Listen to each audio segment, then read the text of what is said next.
If you talk the talk, you gotta walk the walk. I don't know what you thought, but I've been taught by Yahuwah, by Yahuwah. I say by Yahuwah, you know the all should die, and now y'all all should cry, because the real is back. I say the real is back. I took L's, that's facts, and yet still stand.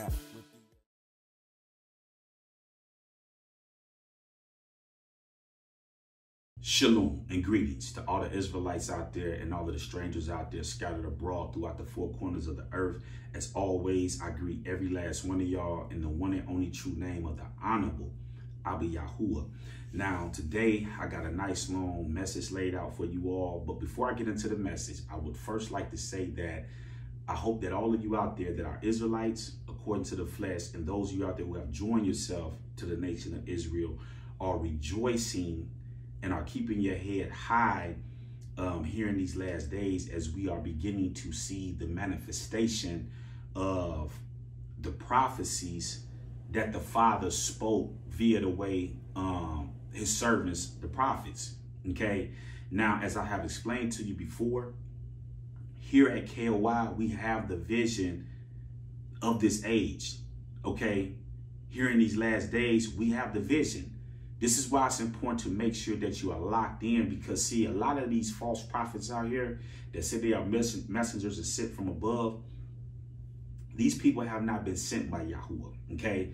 These people are preparing you for doomsday. You know, they're all in Revelations, getting you ready for the mark of the beast and all of this theater, all of this Greek mythology, okay? Not understanding the prophecies that are contained in Tanakh that still has to be fulfilled. Okay, this is why when you go into the New Testament, you know, to those of you that follow New Testament doctrine and the salvific son, when you go into the book of Matthew, chapter 5, he clearly tells you that the law is not going to be done away with until all be fulfilled. So how are we arriving at Revelations and all this other garbage, and there's still things in the book that hasn't been fulfilled? See, so this is how you know these guys have not been sent by the Most High. And here at K.O.I, we have the vision. We understand and know that the next thing that's on the roster to be fulfilled is the restoration of the nation of Israel. Okay, this is why they have gone out the way to try to hide our identity and all of this stuff, because they know what the prophecies say, just like we know what the prophecies say, you know. So it's going to be more of that to come on, here up the road. But when we see this stuff that's going on in Europe with these Europeans, okay, and then we see the things that's also when we see, and I'm trying to watch how I'm wording, because I don't want to trigger certain traps that they have set, listening for certain words. But at any rate, the stuff that's going on with the Europeans is also drawing in you know, Islamic countries like Iran and Syria and, you know, all of these nations over there. So we know that we're moving into that time where the Father's getting ready to fulfill those prophecies when he said he's going to gather them down into the valley of Jehoshaphat down in there, and he's going to enter into judgment with them behind his people. Not spiritual Israel, but physical Israel, okay? So just make sure you guys are locked in. It's going to be more of that to come up the road. But understand that we have the vision here, okay? Now, as you all know, okay, moving right along, you guys can see that I have been changing things over with the ministry. So we're no longer F.O.T.W, okay? We're now K.O.I, okay? So now let's get into that so you guys can understand, you know, what's going on with that. Now, as I explained to you in my last video, I told you I was going to give you guys an update of everything that's kind of been going on since last year. I haven't really done any videos besides the last video I did, I think was like a month, maybe 2 months ago, just kind of letting you know that I haven't gone anywhere. So let me just get into that, give you guys an update, and then we'll just kind of transition through the lesson or through the update. So, so the reason why I've been kind of gone like this is that back in December of last year, December 22nd, on my dad's birthday, he got sick. Okay, I spoke to him that day. He was good. Later on that night, I don't know what happened. He got sick, and I had siblings out there with him because my dad was living in Las Vegas. So they took him to the hospital. He was there, and He was running all these tests and stuff. And so they were saying that he had a slight touch of pneumonia in his lungs. And they said it was the plague pneumonia. And I'm not going to say that name because I know that they're listening. But they were saying that it was the plague pneumonia. So they basically gave him some antibiotics, sent him home, basically told him to quarantine, take the antibiotics, come back in a couple of weeks. Well, during those couple of weeks, he didn't improve, kind of like got worse. You know, we was kind of telling the family members that was out there to take him back to the hospital then, but they kind of wanted to wait and all this other weird stuff. So anyway, about time, they took him, after the 2 weeks was up, and they finally took him to go see the doctor just to kind of see how he was doing. The doctor was like, oh man, he's not looking good. You need to take him to the hospital. So instead of them taking him back to the hospital that he initially went to and was diagnosed with the stuff, they took him to a whole nother hospital. And they kind of started the whole process over trying to figure out this and that. So at any rate, he went into the hospital, and they rules and regulations as far as the hospital is concerned, back when all of this stuff was going on, was they pretty much would only allow one person come up there through the whole duration, and then you can only be up there a couple hours in the daytime from like 10 to 12, and then from 6 to 8, and other than that, you just, your people are at the mercy of the hospital. You know what's going on in there, you know. And it just seemed like when I got out there and was going up there, it seemed like he would be good in the day, but at night when nobody's there, it's, you know, it's phone calls, you know. So, but anyway, make a long story short, the family member that was out there, we told this individual not to put my father on the ventilator. The reason being is that you got to understand that these ventilators and life support is for people that are in bad accidents, that's almost dead, and they need some type of support just to keep them alive while the body try to heal, you know. And so, you know, they had told us that we got the call that my dad was doing good. They had got him out of ICU, and he was going to be going to outpatient somewhere to when they was getting ready to get him out the hospital. So a couple of days later, next thing we hear, he's on the ventilator. And we're like, well, who told him, you know, because nobody, you know, the family member that was out there never called the family and said, you know, this is what they're saying. What do we want to do? After we told this individual not to do that. So they put him on the ventilator. He pretty much from there, he never recovered. And so what you have to understand, and I want to tell you guys this because this plague stuff hasn't gone anywhere. You need to know this because whenever your loved ones get sick, you're not really, you just kind of, you know, you just focused on what's going on at the time. But what they do is they put them in an induced coma, okay? And so what they do is they paralyze the body where the organs and stuff can't move, and they heavily sedate your loved ones. So these people are pretty much heavily sedated. They're not out, they're not dead, barely living, they're just paralyzed. And then they, you know, got this feel good stuff in them, and they can't move, and it looks like they just, you know what I'm saying? So what they have to do is that when they paralyze you, none of your organs and none of your body, none of this stuff is moving. So what they have to do is they have to artificially make your heart pump, and they give you all of this blood pressure medication to make the heart pump all this, you know, to make the blood pump, because everything is restricted, nothing is moving. But you got to keep the blood kind of flowing through the body. And so eventually, you know, my dad, his heart gave out. You know, they had him on like 3 or 4 different blood pressures they kept, you know what I'm saying? So, yeah, so he ended up passed in February 16th. And another thing that they were doing, and you got to know this stuff, you know. So like, if they're saying, okay, well, your family member has the plague and they died from the plague, they have to pay you, have to pay the family. So what they do is, to get around that, is they say it's the plague related, but then they die from, you know, dehydration or heart failure, you know, all of this different stuff, so that on the death certificate, it don't just say plague, it says all this other stuff, you know, because I kept asking, I'm like, well, you're saying that it's not the plague, you don't know what's going on, why do y'all still got them down here under, you know what I'm saying, plague restrictions and all this other stuff? But we just need to, so it's just, it's money, you know, it's all it is, you know. So anyway, he would go on to pass in February, and then he wasn't laid to rest until June, because then we had issues with the family with the siblings where, you know, you have people who want to be in positions of power. They don't have the resources. They don't have nothing but mouth, you know, can't get nothing done. And so the process kind of got held up because all of the rest of the family wanted me to kind of take care of everything except for this one person, you know, that couldn't get nothing done, and just, you know, all of this weird stuff.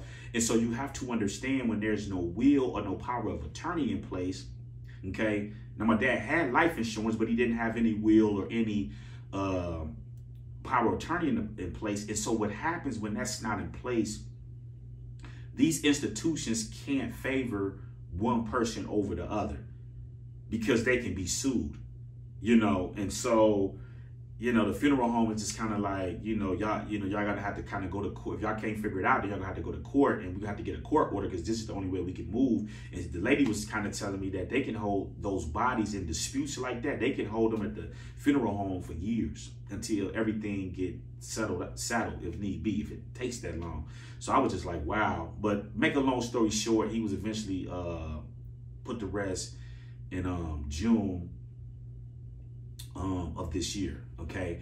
And so why am I telling you this, okay? I'm not telling you this for backpacks or hugs or I want people to feel sorry for me, nothing like that. I'm telling you this because if you are a parent, okay, and you have children, it is your job to make sure that you have all of these things in order so that when you leave, it can be a smooth transition, okay? Because what happens is that too often over here, people are just living, and it's not all families, okay? But a lot of these families are just living until it's time to die, and then it's just like, well, I'll just let the family deal with it. And you do your family a disservice not to have these things in place, because what happens is you have certain family members that do not have their lives in order. Okay, and the only thing they're worried about is what mom or dad got for me. You know, they want to know, where all of the money at, and what's this and what's that, and where, you know what I'm saying, versus worrying about the family members' well-being. Okay, these people are just vultures waiting on you to drop to get whatever they can get out of the deal. You know, and so you got to have these things in order. Okay. When I was running insurance some years back for a little bit, one of the things that I would notice is that as I would go into a lot of these different households with a lot of these different families, it's like people are living to the end. They don't have anything in place, and then they just leaving this stuff on behalf of the family. You know, if you don't have money and stuff put up, make sure you have some life insurance. You know, because you're going to leave your family in a bad situation. Then they got to go do GoFundMes and do all of this stuff to try to get money, because you have not done your due diligence. And as a parent, and if you have children, you need to do this.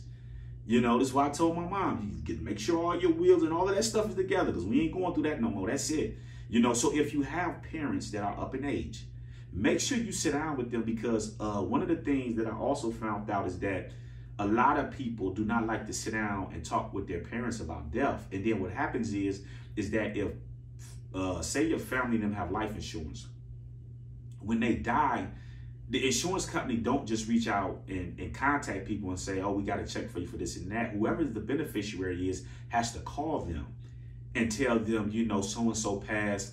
And they're going to say, okay, basically send us the death certificate, because they have to verify the death. Once they verify the person is dead, then they're going to cut the check.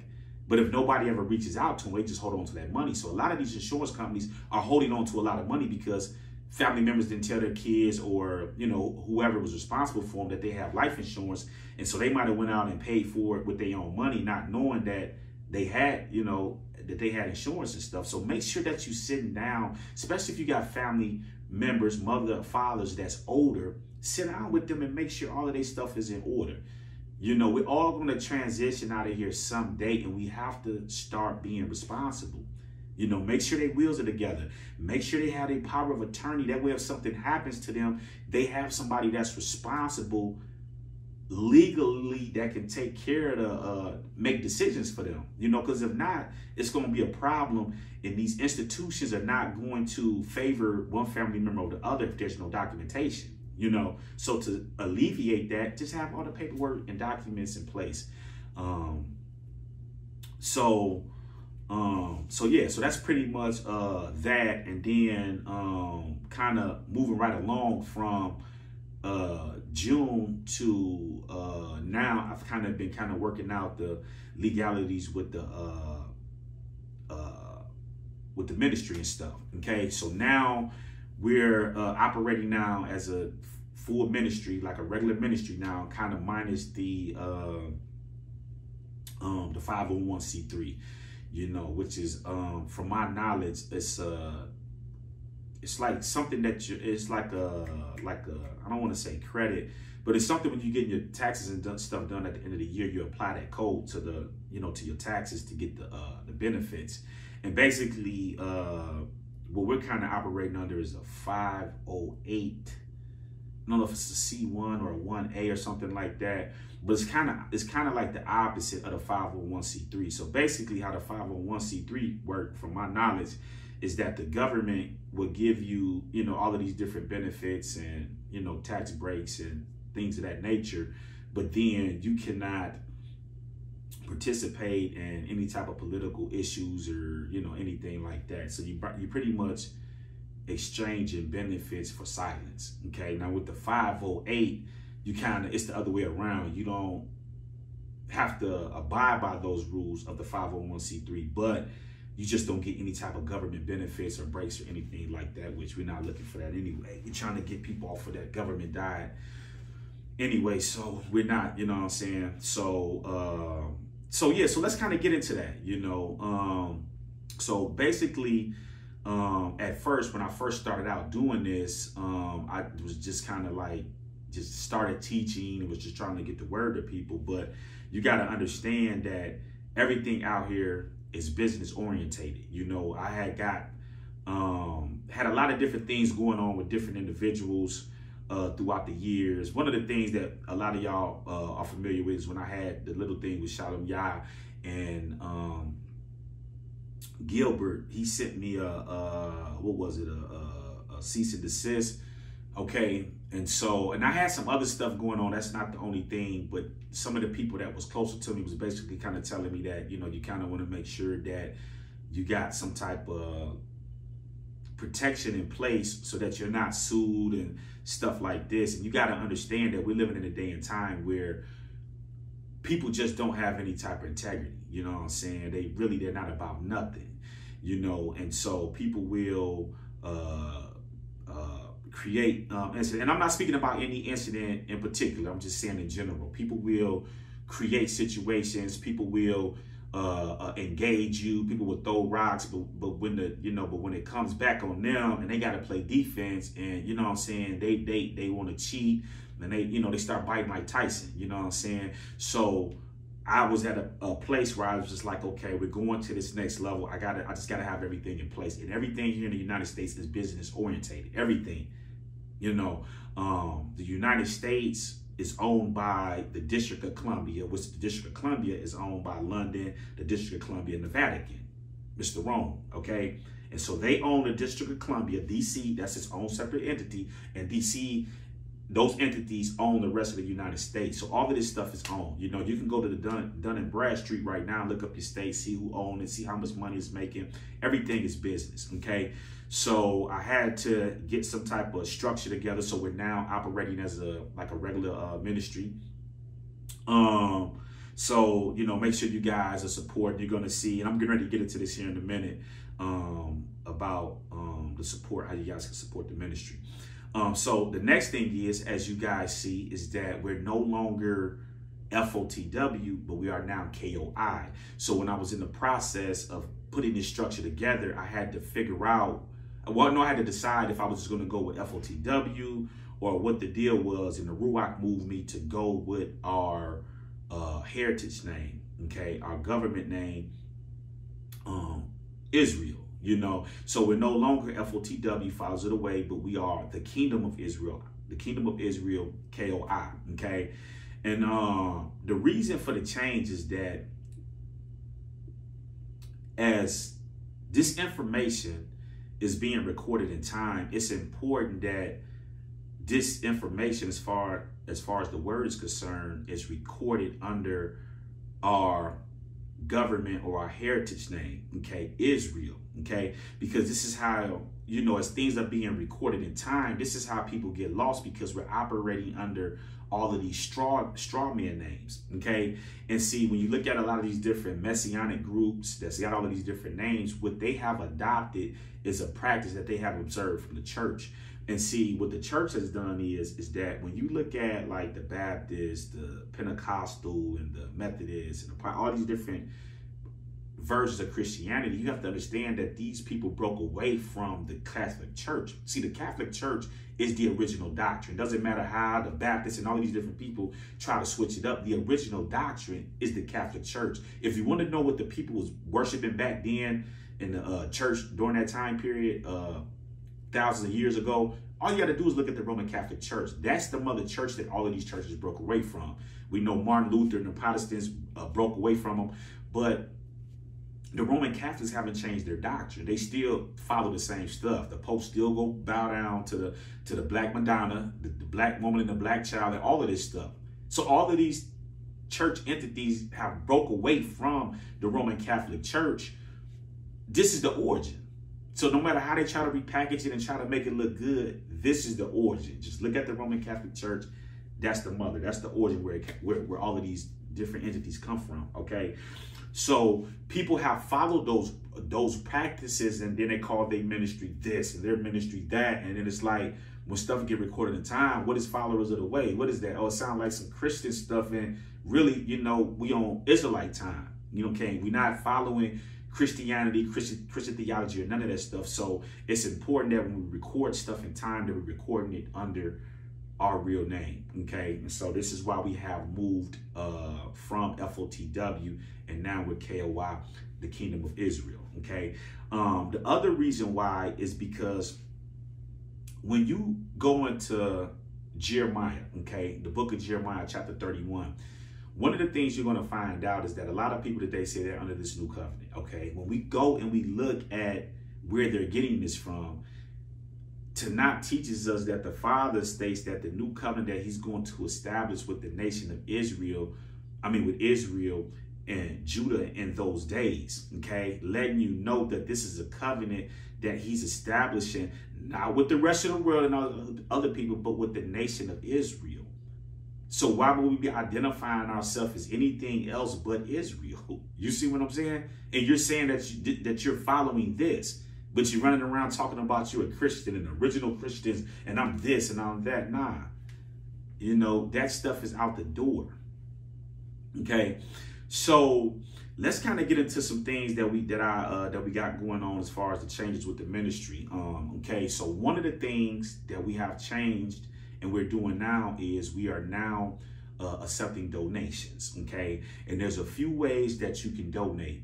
You can donate via Cash Out. And if you're kind of actually, well, by the time this video is released, it's going to be released in sections.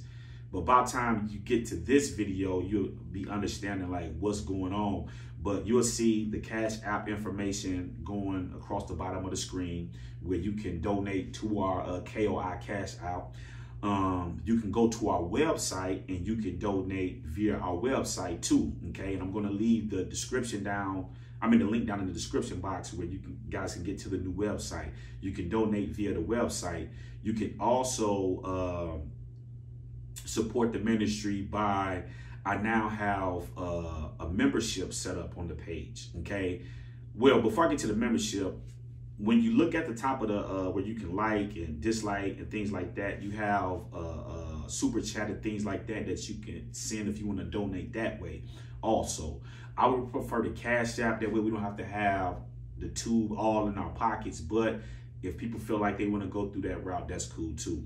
But then I also have the membership set up on YouTube also and on Patreon, okay?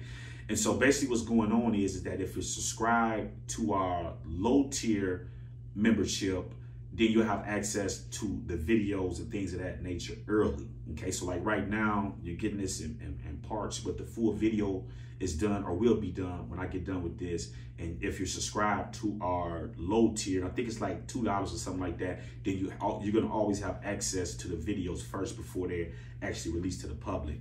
And then we have our top tier and YouTube membership, where you will still get access to the early videos, but then you get access to our chat, our Discord chat. Okay, I have moved away from, back in the day, I used to operate through Messenger, Skype, WhatsApp, and things of that nature, trying to, when it's time for us to kind of sit down and go through a lot of different things, we have a lot of different platforms that we used to utilize. I'm moving away from that, and I'm strictly utilizing Discord now, okay? And so you will get the link if you go through YouTube, through our top tier, where you will get access to that Discord. Now, when you subscribe to that membership and you get the link to the Discord, you can click on that link and it will take you directly to our Discord. And then when you get to the Discord, it will be a welcome video, and I will be basically breaking down all the rules and instructions and things of what's going on in that particular chat. You can also access it through Patreon, okay? And our Patreon is going to be our biggest package, which is going to be like $25 a month, I believe. And through Patreon, you get all of those perks, but you will also get access where we will be able, where I would do phone interviews with you, phone calls. If you want to, speak more in depth about the word, you got family issues and things like that, you have to do that through Patreon. Okay. And so basically how this is going to work is that if people have questions or things of that nature, then when you come into the Discord, into the group, then you're able to leave those questions in the chat. And what my plan is, and like I said, I will have a separate video on that once you get into the chat. But what I want to do is like, if somebody come into the chat and they leave a question or whatever, I want to try to answer it the next day or within 48 hours. Now, of course, I have a lot of other personal stuff that's going on that I have to tend to. So I'm trying to work that out, where I might have one of the brethren swap out for, I got to figure out how I'm going to work that. But if something comes up, it might not be the next day. It might be, a day later, or whatever the situation may be. So I will go through all of that in that particular video. But basically what I'm going to do is that when people come in there and they have questions on the word or whatever the case may be, the next day I'm going to be getting on and basically answering those questions via live video. And then those that are in that particular Discord will have access to that video chat daily, as I'm able to go on there and do that. Okay. So as you come through Patreon and that, then you will be able to kind of see, I will have 2 different videos on both ends, kind of breaking everything down in steps of basically what's going on. So I just kind of want to give you guys an overview of what's going on with that. Now, people may say, well, why are you doing that? Well, one of the reasons why is because over the years, as I have dealt with brothers and sisters, okay, I have tried to deal with them in all of these different platforms and how, we had groups and things like that set up. But what tends to happen, and I'm some of the blame too, I don't want to just put the blame on everybody else, but what has happened is there's a lack of supervision, a lack of people actually coming to try to learn. People want to play, they want to waste time, they're more concerned about the things of the world, and that's cool, but when we come into places of learning, we have to be ready to learn. You don't go, if you're in college, you may talk on the way to class or something like that, but once you get into class, into the school zone, all of this playing and horse playing and all of this stuff is not going on. They may do this stuff in grade school coming up, you playing, but when you get into college, you should have been matured and be able to sit down and kind of deal with things of the word. And so a lot of this stuff is not going on. A lot of people are into all this other stuff, and that's cool. Do that on your on time, you know, do sidebar conversations. But when we're in class, we got to stay focused so that people can learn. You know, so often we have situations where people are coming in amongst us that want to learn, but then you got clowns that's in a group that's just got all of this weird stuff going on and people just can't learn. So I'm moving away from that. Those days are done. I'm going to have a group for learning. My job, listen, my job as a man of the Most High, a minister, my job is to raise up other ministers out here that's able to teach this word and teach it efficiently. I'm not here to be playing around, and I'm not here to get the fame and think like I'm just this big teacher. Yeah, the Father has baracked me with even baracked me with, but it's a whole nother generation coming behind me. I'm not going to be here forever. So I have to take the things that the Father has given me and make sure that I'm teaching brothers and sisters this word, and this is what I'm doing. So I know that when people come into these groups now, they're not going to be playing. It's going to be serious business, you know, and as relationships develop, you know, via this way, and we can move away from that type of setting and deal, but it's just too often that it's too much planning stuff that's going on, and it's important for me to get all of that stuff out the way so that the men of the Most High that's coming in can understand this word, get an understanding, and is able to teach this word, you know.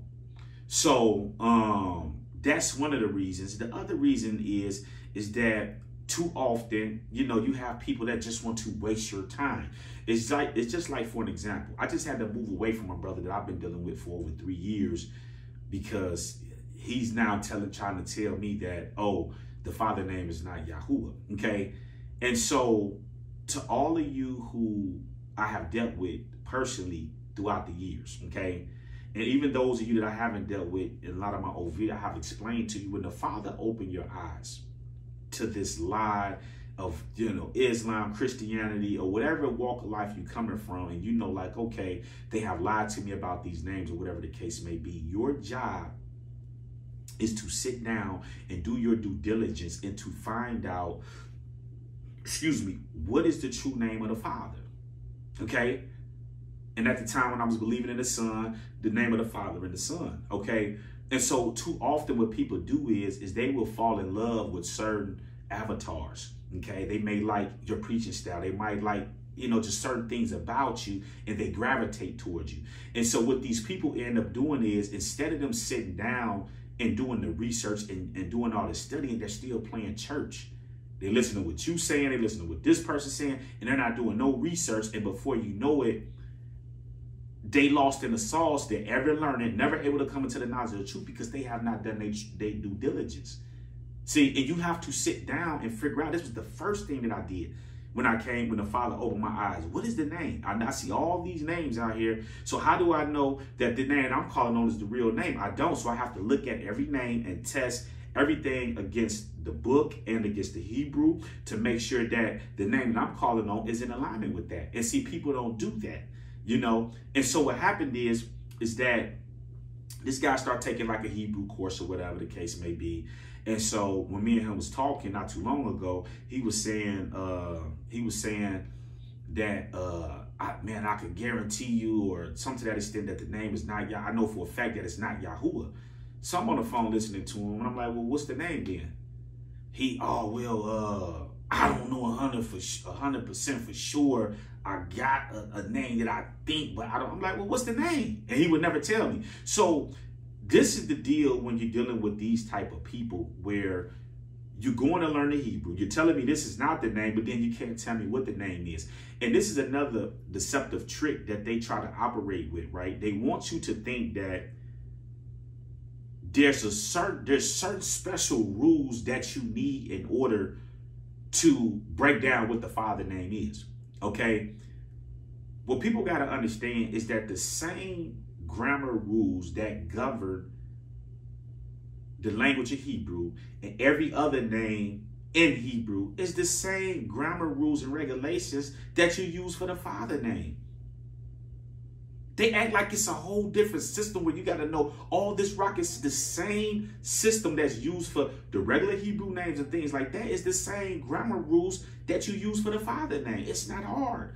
So I took the brother, I say, and then he trying to teach me something that I taught years ago. And this is why I say I don't have to be in people's households to know and understand if these people are studying.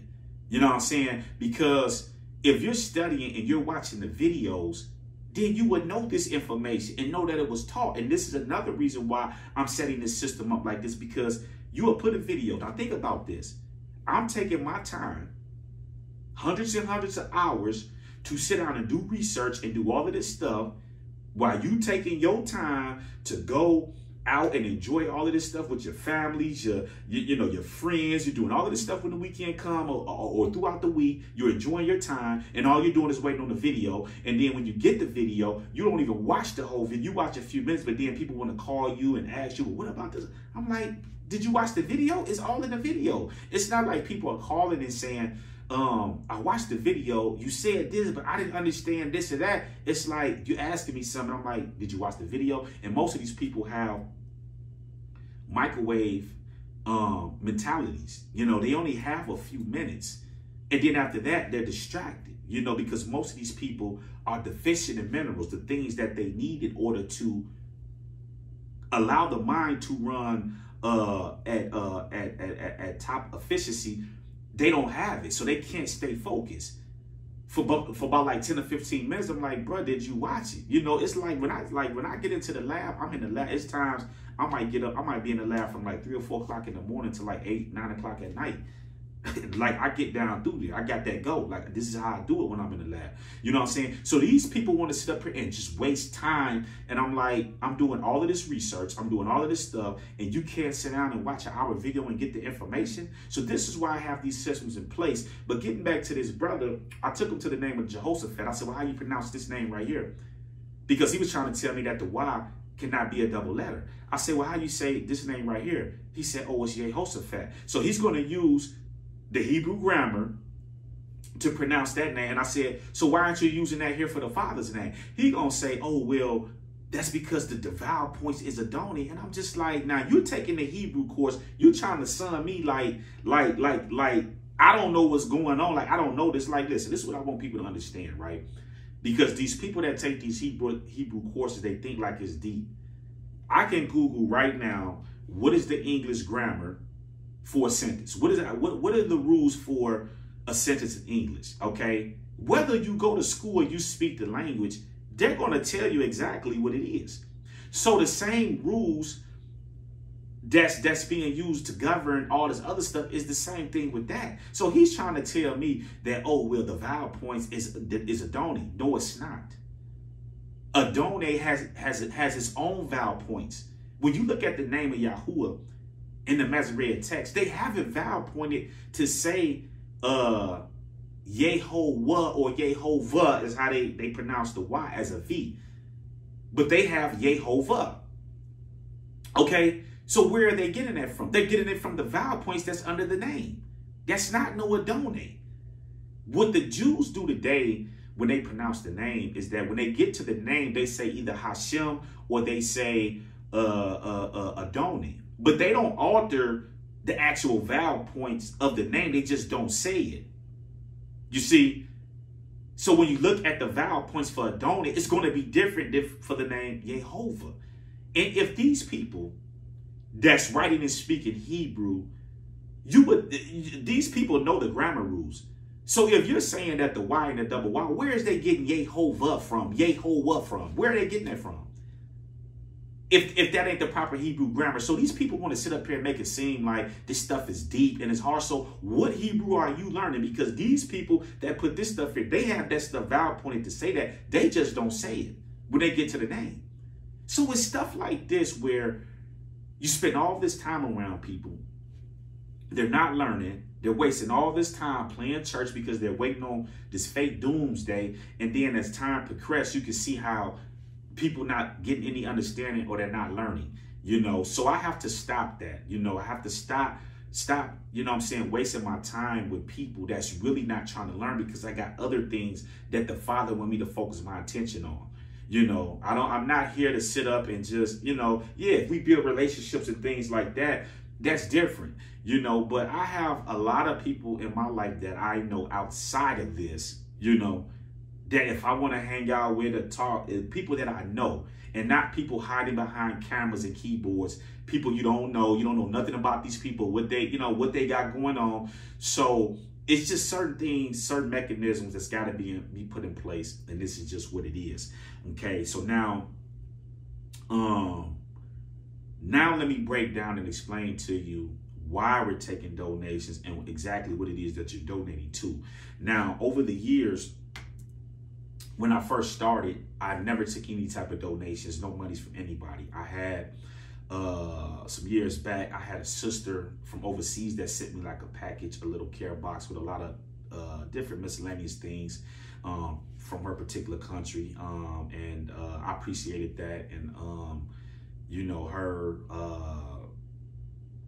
just having it in her heart to do something like that and send that to me, even though I haven't been able to repay her, I would like to repay her, but at any rate, I did appreciate that. But outside of that, I haven't received any type of monies from anybody. And when I sat down with the brethren and we kind of agreed to share in this work and doing, the work of the Most High, one of the things that I was against when donations and stuff came up is that I didn't want to take donations. And the reason why is because when you look at the New Testament, okay, back when I was believing in the New Testament, when you look at the New Testament, it's a couple things that we see there. One is that when you look at the Gospels, we can see how when the salvific Son sent the disciples out, they didn't have nothing. So people gave to them and, things of that nature because they didn't have nothing. They were just kind of going from town to town. And then when you go into the book of Acts, we can see how the people were selling their possessions, and then they were giving them to the apostles. And then the apostles would take the things that they sold and distribute it amongst all of the disciples. So I didn't see that among a lot of these other different ministries. You see what I'm saying? See, I make over $40 an hour, so I don't need other people money or things or nothing like that. You know what I'm saying? I'm straight, I'm good, in the trade that I do. So the Father has baracked me to be in a position like that. So I'm not really worried or pressed for people money like that. Like, I'm good, So when you look at a lot of these different ministries out here, what they would do is they would say, oh, well, the church is taking tithes. They're not supposed to be doing that because they're not Levites, this and that, and da. But then, see, they turn around and they still take tithes or offerings or donations that people give to them, okay? So, I mean, it don't even make sense. You might as well, if you're going to take donations, you might as well just press like the church is doing instead of trying to sit up here like, so I was just like, I didn't want to get into that, because they don't get this money and break it down, bust it down amongst everybody in their ministry. They may look out for people that's in their inner circle, you know what I'm saying? But as far as the entire congregation, they're not getting that money and busting it down and saying, there you go, this you, this you, this you. So I didn't want to get into that. Now that I no longer believe in the New Testament, now I'm moving in a whole nother direction. And then the donation that we're taking is essentially going to be for the entire nation of Israel, okay? So what you're donating to is our Israelite fund, and it entails a few things, right? The first thing that it entails is a land fund. And basically, and I'm not going to get in all the way into the details because you got the enemies of Yahuwah out here that's listening, but I'm going to give you a little bit just so you can understand what's going on.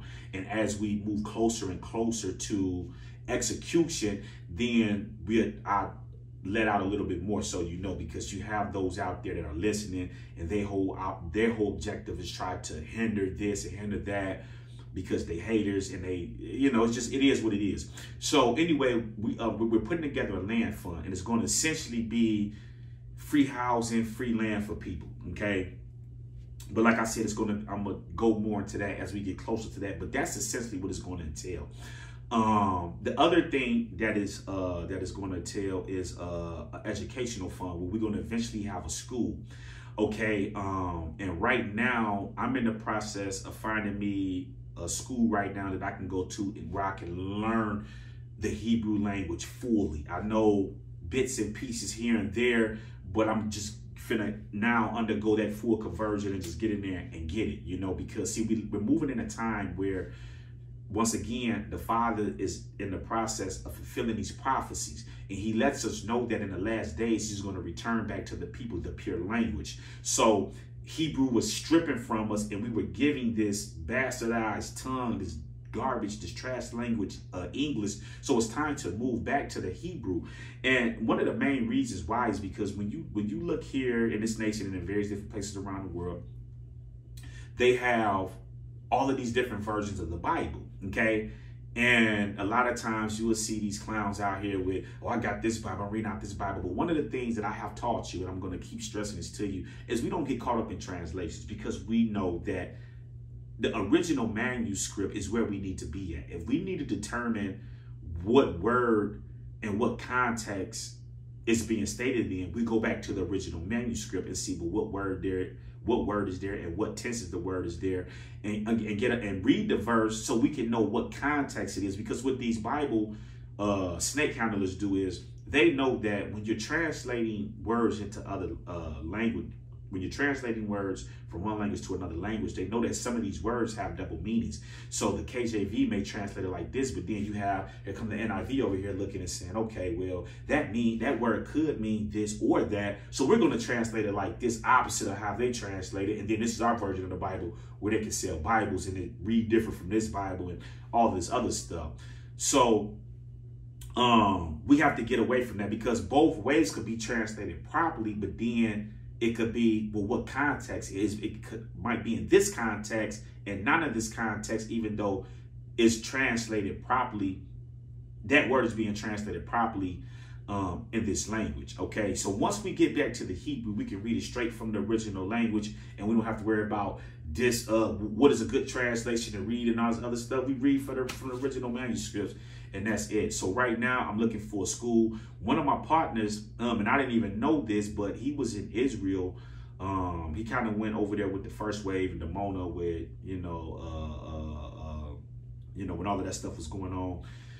And he was just kind of telling me what was going on with, some of the stuff with that, and was kind of telling me about some communities over in Chicago that I could go to where you can, learn the language and be in those communities. So I'm kind of divided between that, and because in my thoughts, and I was kind of telling him this, I kind of want to go out to Israel, and I would rather learn the language there, go out there from 6 months to like a year, and then learn the language, because I know that whenever you engulfed in the language, then, or immersed in the language, in a place where the people are speaking the language at, then you learn it better and you speak it better. You ever hear like how some of these companies, they source out some of this work to overseas, the Philippines and all of these people, and they speak English, but the English they speak is not like how we speak, fluid like that, because they haven't like really been here and kind of like adopted the tongue. They probably just went through a course,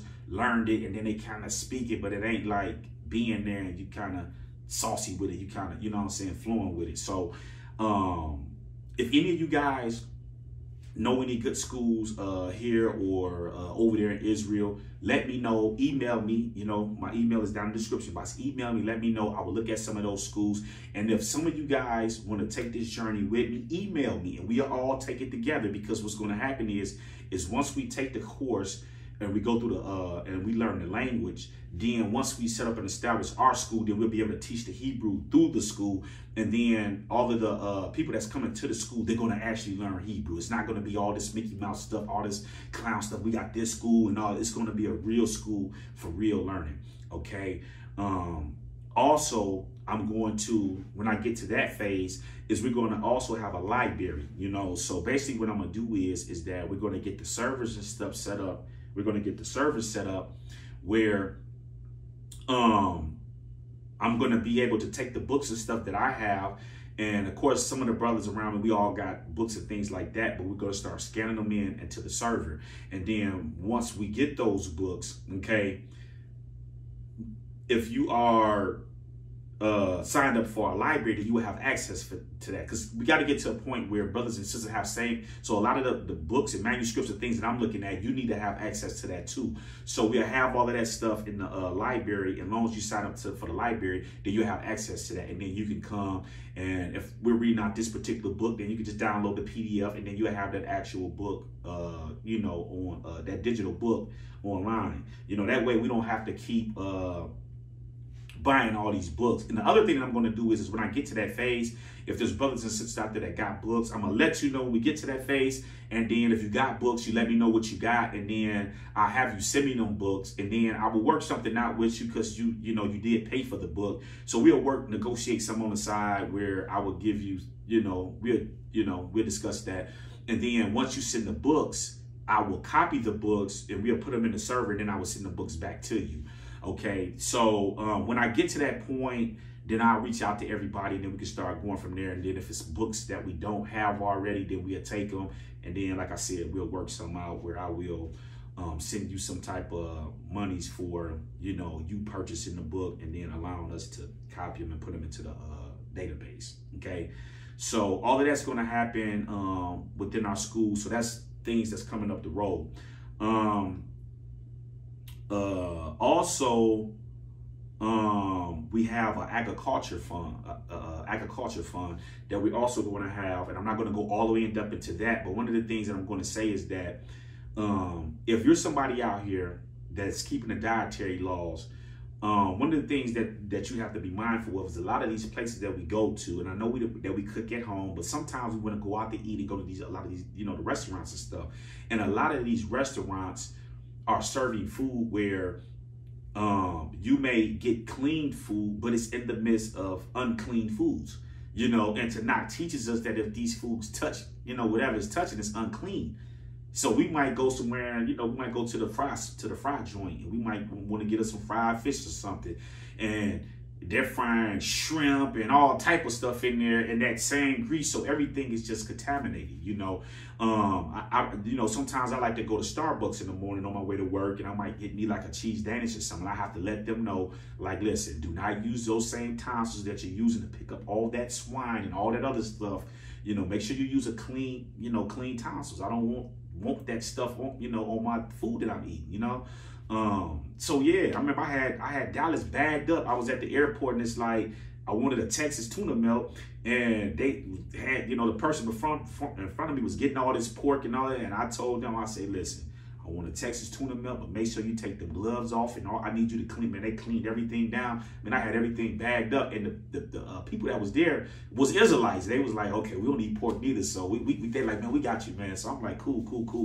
But in the places in the ghettos where our people are predominantly at, we have no access to real clean food. We eating all this corner stove food and all of this fake food. We don't have real access to clean water. So we're gonna get some, some resources in them spots. So this is what this fund is really all about. And I don't follow Islam or anything like that, but sometimes I have to go to the Indian spots and some of the Muslim spots, because I know that they don't have their food in there is going to be kosher. They're not going to have pork and all of this stuff in there because they're Muslims, so I go to those spots too sometimes and get the food, because I know that is straight. So this is what the money that you guys are donating to is going to be going towards. Even the memberships and all of this stuff to the Discords that's set up, all of that money that's coming in is going towards that fund, okay? Because I don't need the money, I'm straight. So all of this is going to be for the nation of Israel.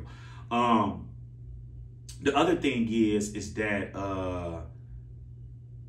if you go to our website, okay, our new website, to those of you out there who want to share in the work of the ministry, go send me an email, okay, to through the website. You'll see it on there if you are able to help us share in the work. That way we can start getting stuff set up in all of these different towns where brothers and sisters is at, and start, kind of get some structure going, because we got a lot of big stuff coming down the pipeline for the nation of Israel. It's finna go crazy. What we finna do is finna be biblical. It's gonna be unheard of. You don't see none of these ministries here in the United States doing it.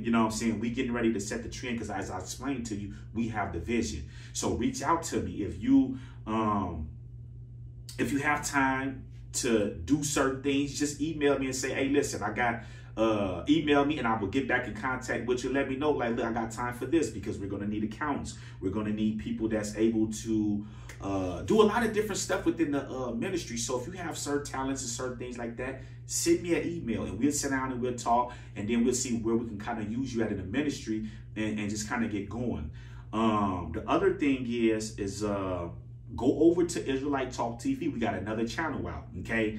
And subscribe to that channel if you guys are not subscribed to Israelite Talk TV. That's going to be the platform where I'm going to do a lot of the bigger lessons on.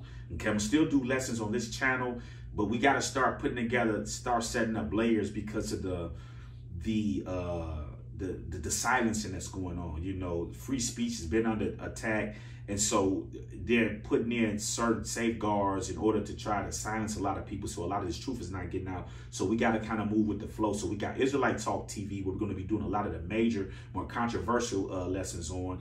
And like I said, I'm going to do them on YouTube. But if they become problematic and they're like, you know, then we're just going to have to move them straight to Patreon. And you're only going to be able to access them there. But I'm going to try to do everything through YouTube. And if it's a problem, then we just got, that's how we got to do it. But go subscribe to Israelite Talk TV. We're going to be dealing with a whole lot of things. We're just getting that channel started.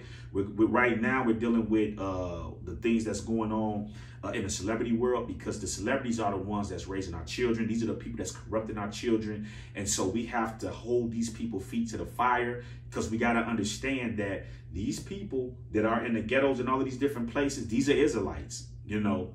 And the Father is going to save them too, you know. So we got to start this work and start holding these people feet to the fire, because they're sitting up here and they're corrupting our people. They are the reason that all of this stuff is going on in our neighborhoods, you know. So the people that's got the word, following Torah, following Tanakh, these people are good. That's cool. But the ones that's not, we have to make sure. Just like in the days of Ezekiel, when the Father sent Ezekiel to those in the captivity that was wilding, it's the same type of time I'm on, because this is what the Father has sent me to do. So make sure you subscribe to Israelite Talk TV. It's going to be a lot of different things that we're going to be dealing with on there.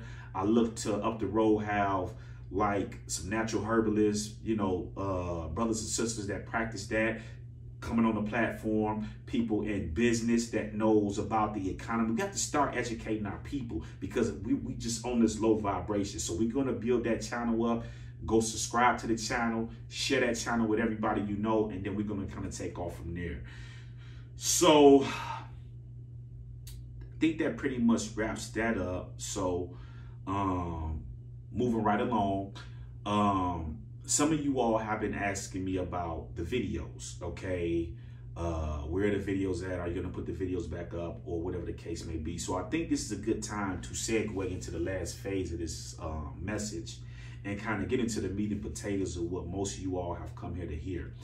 Now, as far as the videos are concerned, okay, you know I have over 100-some videos that I have previously put out. So I have to go back and I have to clean those videos up.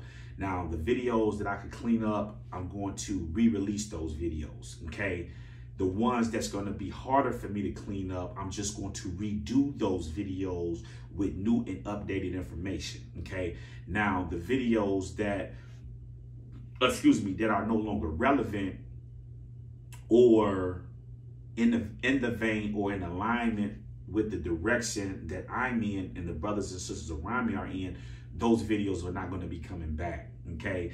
And see, one of the things that brothers and sisters have to understand is that when you are in a position of power, a leader, teacher, and the Father has sent you out here to be responsible for people's lives, you have to understand when you're responsible for people's lives, then you have to make sure that you're giving them the correct information. And if you're giving somebody some information that's not correct, when it's being brought to your attention that this is not right and this is wrong, you have to correct that, okay? Too often what a lot of these teachers do is that they know that some of this stuff that they're putting out is not accurate, but because they don't want to lose followings, they don't want to lose views, they don't want to, you know, lose certain relationships with people, they just they allow the lie to keep going instead of going back and correcting it.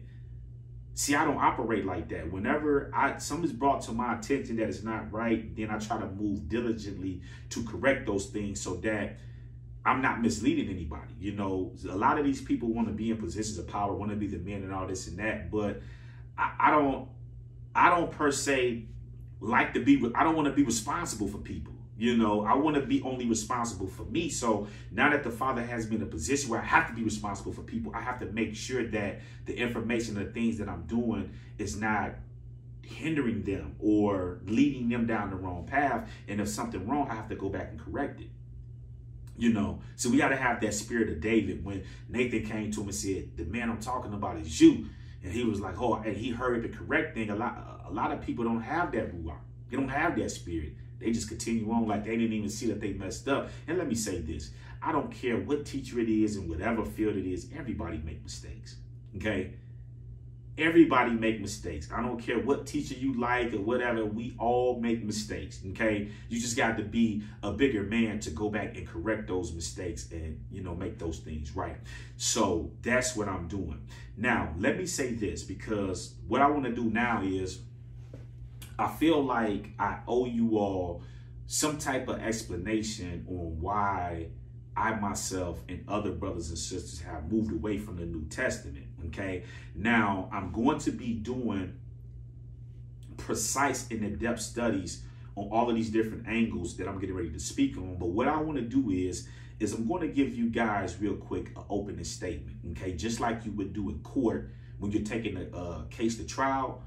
You give an opening statement because we are in court, you know what I'm saying? And so just like the defense attorney would give an opening statement on what they're going to prove, and then the prosecutor will give a statement on what they're going to prove. This is what I'm going to do. I'm going to give you guys an open statement on why we moved away from this New Testament. And all of these things that I'm going to touch on, these are all the things that I'm coming to prove. And I already got the information and all the understanding on all of this stuff already, okay? And so what I want you guys to understand is that this is not something that I just woke up and the brothers just woke up and said, this is where we at, okay? You may see over the last several months, a lot of videos have been dropping, but we have been behind the scene diligently working and researching this subject for at least 2 or 3 years. Okay, I know I've been on it for about probably almost 3 years now. Some of the other brothers might be in the 2-1 year range, but I know I've been on this for about 3 years now, cross-referencing, because I didn't want to just come out and say, okay, I see this is right. I wanted to thoroughly make sure that, okay, this is right, oh, this is right. And then when the Father's like, it's just time to move away from it, this is what it is. So this is not just something where we're just jumping out here and saying, you know, this is what the case is. Like you see with some of these false prophets out here, like that Tales from the Crypt looking joker, Edwin, this false prophet that's running around identifying himself as Yahuwah, human's vessel, and then that peon that's running around with him, the servant, or I call him Timothy, because the Tales from the Crypt think he Paul, and then servant think he's Timothy. You know what I'm saying? But both of these dudes are false prophets, okay? And I'm getting ready to address them at the end of this lesson, because their day and time has drawn near. They have thrown rocks, hid their hands, they've been sneak dissing, they have been picking. And so now I'm going to answer them today, and this is going to be the end of them. You know what I'm saying? So at any rate, let's get into this, right? So, you know, you hear people running around talking about, oh, they don't believe in the Mashiach no more, and this and that, and da-da-da-da-da. And that's silly, okay? I, nor none of the brothers and sisters that's around me that no longer believe in the New Testament are not running around saying we do not believe in the Mashiach, okay? That would be silly, being that Tanakh teaches us about the Mashiach that will come in the last days, okay? What we no longer believe in is the salvific son, this New Testament doctrine that has been given to us, because it doesn't align with what's in Tanakh. See, what a lot of people the reason why a lot of people are in this slump right now and they're mixed up is because even though they say they have come out the church, what they have done is they still follow Christian practices. When those preachers told you all you need to know is the New Testament, this is what people follow. They never went back to study Tanakh. You got to understand, you never start a book in the middle of a book. You never start a movie. You never start nothing in the middle. You always start from the beginning. And when you start from the beginning and you study Tanakh, you start seeing fast that this so-called New Testament and all of these fake fulfillment prophecies is not what was prophesied back in the ancient days by the servants, the prophets of the servants of the Most High, the prophets. Okay. So when we look at the New Testament, what is the New Testament doctrine? Okay. When we look at the New Testament, we're basically told that the Father sends Gabriel, the angel, to Mary, and he tells her basically that she's going to be impregnated with the son. The Father's getting ready to send a Savior. He's getting ready to deliver Israel and all this other stuff, right? And so she basically asks him, well, how is this going to be possible, seeing I know no man? And he basically tells her that the Ruach is going to overshadow her and the Father is going to impregnate her, okay? Now, I have taught you this over the years and we have gone through this, but we got to understand that the man is the carrier of the soul. So what they call sperm today is actually the soul. The man is the carrier of the soul, the seed, okay? The woman is the carrier of the body, the egg. So when they say the egg, it's actually a body, okay? So if that sperm does not enter into that egg, then that woman discards that body every month. This is why the woman had that time of the month every month, and she's unclean because she's getting rid of a body that's inside of her body. You see what I'm saying? And so,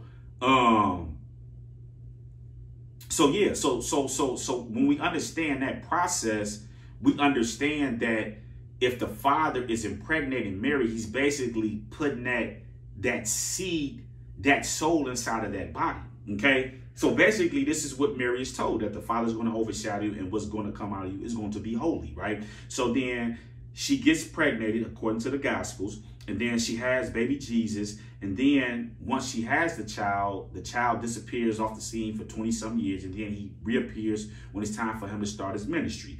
Now, he starts this ministry, which is a year or 3 years, depending on what gospel you read, okay? And he starts going through the town and telling people to repent, that the time of the kingdom is here, and he's healing people and he's forgiving sins, okay? And he basically is telling his disciples that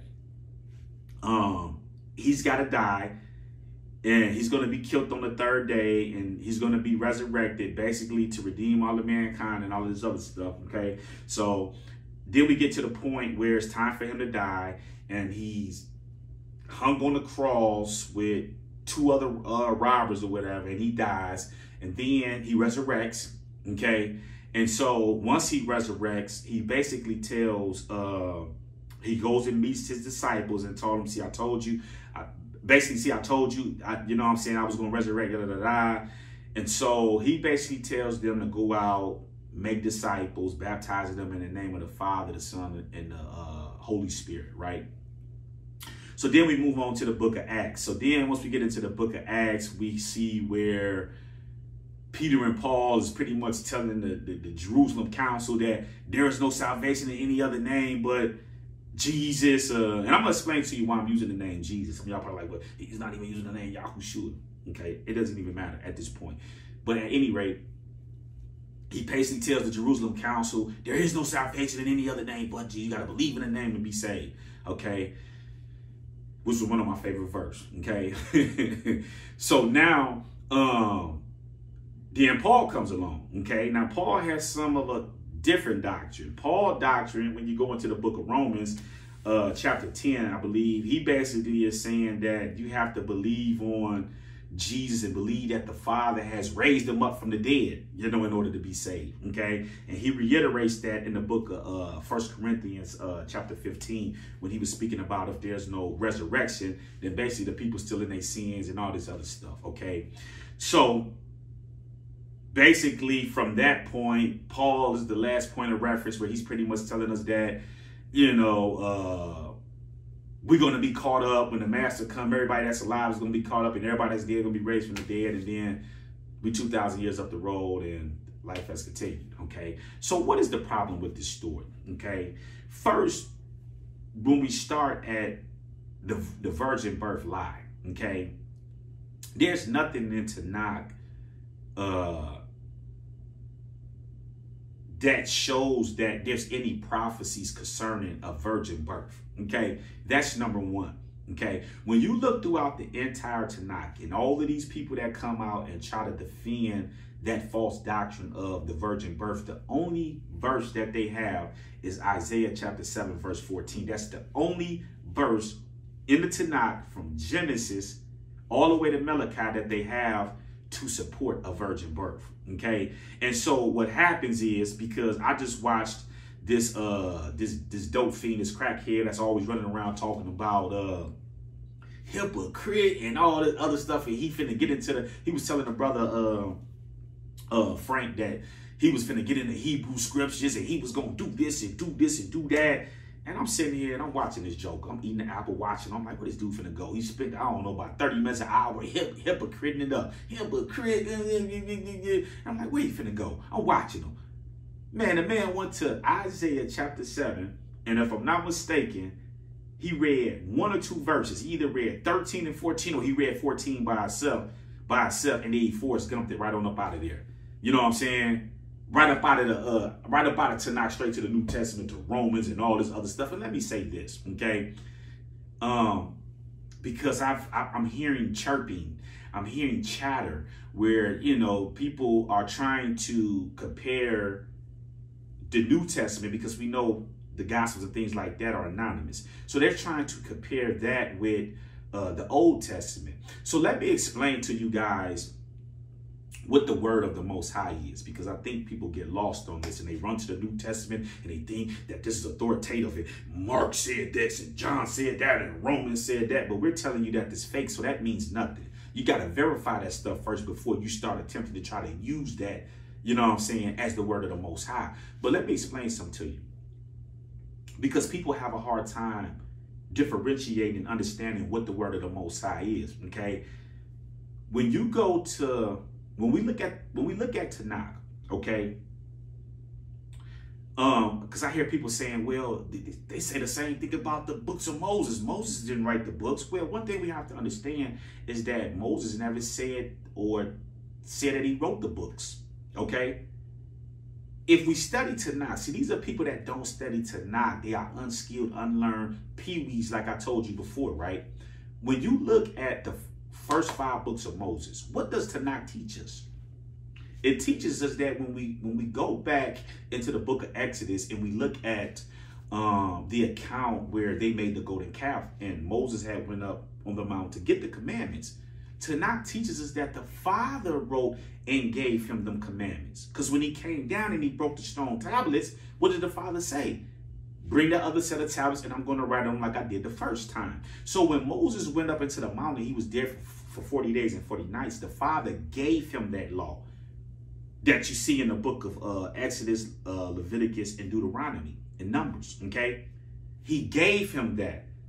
So Moses is just a transmitter. He's just the one that gave it to the people. He did not write that. He wasn't sitting up here like you see these people talking about they inspired and the fight and all this other stuff. They doing this and that. No, the Father dealt directly with Moses and he gave him and told him, do this, do this, do this, and do that. You see what I'm saying? So he's not the author of it, and he never purported to be the author of that. Okay. Secondly, the word of the Most High is the things that Yahuwah spoke. Thus said Yahuwah. So when you go into the book of the law, this is, and Moses said, this is what Yahuwah has said. Okay? Not what Moses said, what Yahuwah has said. When you go into the book of the prophets, okay? Ezekiel, Isaiah, they're going to the people with the word of Yahuwah. This is why he told Jeremiah, take the word to them. Don't add anything to it or take anything or take nothing from it. Take my word to them. That right there, beloved, is the word of the Most High. When you get into the New Testament, that is not the word of the Most High. You have anonymous gospels that are allegedly witness accounts. That's not the word of the Most High. Okay? When you get into the writings of Paul and letters that he's writing, that is not the word of the Most High. Nowhere in none of those writings do you hear, thus said Yahuwah. The only thing that they allegedly have the Father saying is at the baptism, oh, this is my son, my beloved son, who I approve of. That's it. None of that stuff is thus said Yahuwah. So that's not the word. So when you guys run to the word, and I mean, when you guys go into the Bible, you got to be able to know how to differentiate the word of the Most High, Tanakh, from the New Testament, which are anonymous documents from whoever. We don't know. But it's not the word of the Most High. So when you run to Romans and the so-called book called Matthew and Luke, and, oh, well, they said this and was shit. Come on, man. That stuff don't work. It means nothing because we're telling you that it's fake. And it's not the word of the Most High, so it holds no authority. The authority is in Tanakh on what the Father spoke. Okay? And it's sad because getting back to this character, it shows you how here's a guy that's supposedly been in the truth for over 10-some years, and they just dumb as a box of rocks. Unskilled and unlearned, whatever it comes down to tonight, because you know why? They've been playing church, and these prophets that they follow have been preparing them for doomsday, a fake doomsday. And so they waste all these years not learning, and then when it's time for you to get in the book, this boy, he fake a move like, oh, I got these scriptures, I got this. Oh, I ain't got, man, you ain't got nothing, man. Sit down, man. Pump fake it, man. In the way, you know what I'm saying? But at any rate, when you go into the book of Isaiah chapter 7, right? When you read that verse, I mean that entire chapter in context, it shows you that it's not speaking about any future prophecy, but a prophecy that was of that day. Okay. And I'm going to do a breakdown on that on the virgin birth. And it's not going to take 2 and 3 hours like you see this false prophet Tales from the Crypt over here trying to do. You sitting over here for 2 or 3 hours trying to break down the virgin birth. And then this is what they do. All of these teachers that believe in these messianic movements, watch them. Go watch their lessons. They all do the same thing. Now, Tales from the Crypt try to act like he was doing, like he was really breaking this stuff down, but then he faked the move too, because what you're going to always notice about these people, they're going to always stop at verse 14. That's it.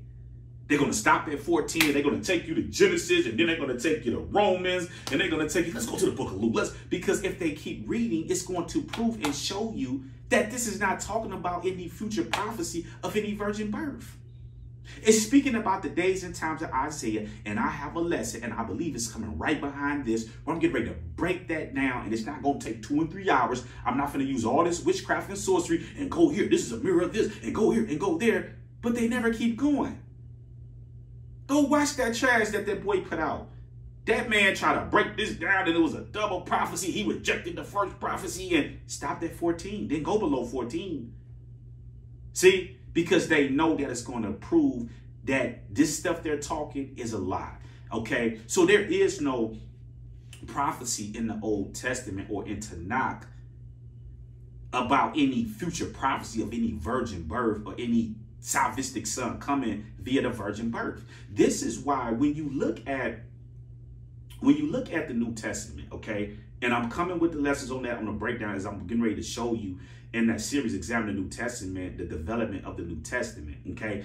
Because all they did is they gathered a bunch of these books from all of these different communities. They want to make it seem like, oh, all of this stuff is in harmony. And this is why you have all of these inconsistencies, because this group believe this group believe this group believe that. It would be like today. If you take something from me or you go to another ministry and take something from them, everybody's going to be teaching and believing different things. You know what I'm saying? To a certain degree. So when you look at the book of Mark, which is the oldest gospel of all of the gospels, it's the gospel that Matthew and Luke borrow from and try to improve. And so when you look at the gospel of Mark, what do you notice? No virgin birth and no resurrection. Okay. So what, and also when you look at the book of John, there's no virgin birth there, because see, what you got to understand is that the book of John is more, like I said, I'm going to go more into this. This is just an overview, an open statement. Okay. But I'm going to break all of this stuff down. When you look at the book of John, it's more of a Gnostic text. When you see like the word, I am the word, and the beginning was the word, and all of this stuff. When you look at Matthew, Mark, and Luke, you don't see all of that in there. Okay. So when you look at the book of John, you got to understand, when you go back and study the history, there was a doctrine of the logos, of the word. It's a doctrine of that, okay, which originated with Philo of Alexandria, which was a Hellenistic Jew that blended Tanakh with Greek mythology, okay? So when you go, you can just look this up, the Philo and the logo doctrine. So this was a doctrine that already existed. So when you get into the book of John, and it said was in the beginning was the word, that is the origin of that. It comes pretty much from a Gnostic community. So they don't have the virgin birth in there because they never believed in a literal virgin birth. Everything is like an image. And so this is what you see when you hear people saying, well, this was an image of this, or this was an image of that. Nah, you can always say this was an image of this, image that. We want chapter and verse. This is all we want to see. All that, this is a mirror of this. This is where that originates from. So when you look in the book of Mark, in the book of John, there is no virgin birth. So Matthew and Luke are copying off of Mark and trying to improve it. Okay, this is not even up for debate. This is stamped. This is merged. So what happened is that when you go back into time, the original Christians or whatever they want to call themselves was the Gnostics. This was the first group. And then Catholicism took over, the Roman Catholics. Okay. So when the Roman Catholics come in, what do they believe? They believe in the Virgin Mary. This is why the Pope goes and bows down to the Black Madonna, the Black woman and the child. They haven't changed from what they believe in. They still do this. Okay. So when Catholicism took over, they had to find a way to get the virgin birth into the story to be like, okay, well, so they're adding to that story. But where they mess up at is that when you go into the book of Luke, right? Okay, when you go into the book of Luke and you go into Luke chapter 1, right? And it's breaking down about how the Malach Gabriel is going to Elizabeth and he's going to Mary, okay? One of the things that, hold on. But one of the things that Luke is bringing out is that it says that the angel went to Elizabeth and told Elizabeth that John was going to be receiving the Ruach straight from birth. Okay.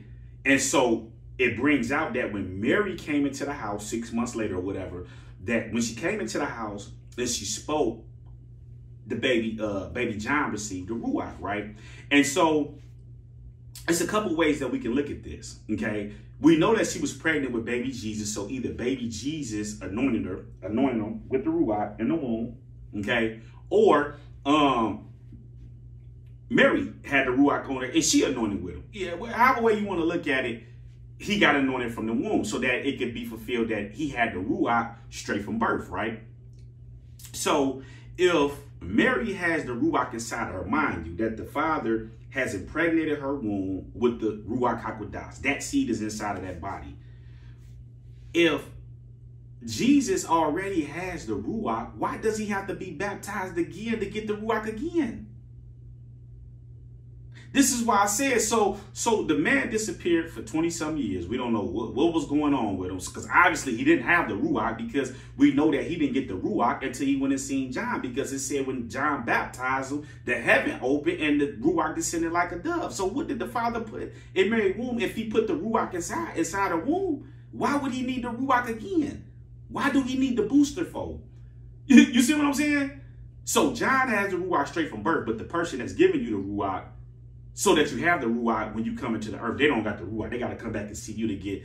But this is the Catholics trying to get that story in there so that they can continue to spread this false lie of a virgin birth all throughout the earth and this faith. You know what I'm saying? So I got a study that's coming on this. It's going to be, I'm finna just crush it because it's simple. You know what I'm saying? Everything that all these messianic movements, all these groups that believe in this virgin birth, the only leg they got to stand on is Isaiah chapter 7, verse 14. And once we debunk that and show that that's not speaking about any future prophecy, you have no perfect sacrifice, as they say. You know what I'm saying? None of that stuff. You know what I'm saying? So let's keep it moving. And then let me say this to the people out there who don't believe in the Christian doctrine of the virgin birth, that believe that Joseph is the father. These people are really lost. You know what I'm saying? Because what are you saying? If you had the union of the man and the woman sleeping together, what difference is that for Moses or anybody else that had the Ruach? How do you got a perfect sacrifice and all this other stuff You know, since in order to stay in line with the Christian doctrine, you have to hold to those practices. When you start altering that, then none of this other stuff makes sense. How do you have a perfect sacrifice for a man that was just a regular man that just had the ruach on him? I mean, like, it gets stupid after that. You know what I'm saying? So no virgin birth. Then we're told that the Mashiach went and was moving throughout the land, healing people and forgiving sins. Okay. Now, where in Tanakh does it tell us that the Mashiach is going to be moving throughout the land and healing people? It's not there. There's no prophecies of any coming Mashiach moving to and fro through the land, healing people. Okay? Where you get this story from, it comes from out of Egypt. The followers of Serapis, the therapeutics, this is where this stuff comes from. All of this stuff comes out of Egypt. The entire doctrine comes out of Egypt. And I'm getting ready to show you this. It came from the therapeutics. Those were the original, those were the people that followed Serapis. And what is his name? Asclepius or whatever his name is. The guy with the rod with the snake on it. This is the same thing you see throughout all of the hospitals. He was a god of healing. This is what Jesus was doing. Okay, moving through the land, healing people. And you can also go see in the writings of the ancient Roman historians where Titus did the same thing. They said Titus went and healed a blind man and healed a guy who armed himself was messed up. So what is the difference? These people were following that doctrine. There's nothing in Tanakh that's saying that when the Mashiach comes, he's going to be a healer. It's not there. Okay. And then it doesn't say he's going to be moving to and fro throughout the land, forgiving sins. And if you think about it, what major sins did Jesus ever forgive? Think about that. The people that he was, oh, your arm is bristled up. Oh, your faith has made you whole. Your sins have been forgiven. What? What serious sins did he forgive? And you can't say, oh, well, he forgave the adulterous woman, because we know that that's a lie. That's not even in the ancient manuscripts. So no adultery, no murder, no idolatry, none of the major sins that he had the power to forgive. He forgave none of that stuff. Everything is a centurion came to him, his daughter was sick. Oh, your faith has made you whole. What? Where does it say, believing in the Son of God? Where's this stuff at in Tanakh in the prophecies? It's plenty of prophecies. Where is this stuff at? And it's not there. And see, people don't study Tanakh, so they don't know and understand this. You know, people might say, well, he forgave the robbers. He forgave the robbers. When you study Tanakh, we know that this is something that most likely, I'm going to say 99% didn't happen. How do we know this? Because in Tanakh, there's laws for robbery, okay? Now, what Tanakh does bring out is that if somebody got caught in the midst of a robbery, they was trying to rob or steal something from somebody and got killed in the process, then that's perfectly legal. But if somebody robbed somebody and got away with it, then they were to pay the thing back. So it's highly unlikely that robbers was being crucified for robbing and stealing. You know what I'm saying? Because there's no law for that. You know what I'm saying? And but so you're telling me you're gonna crucify the robbers, but then you're gonna let the murderer go? Like, come on, man. It's all theater.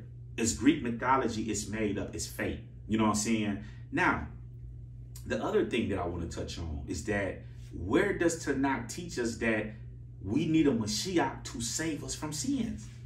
Where is that at? For God so loved the world, he gave his only begotten son, so whoever believes in him shall not see death. Where is that at?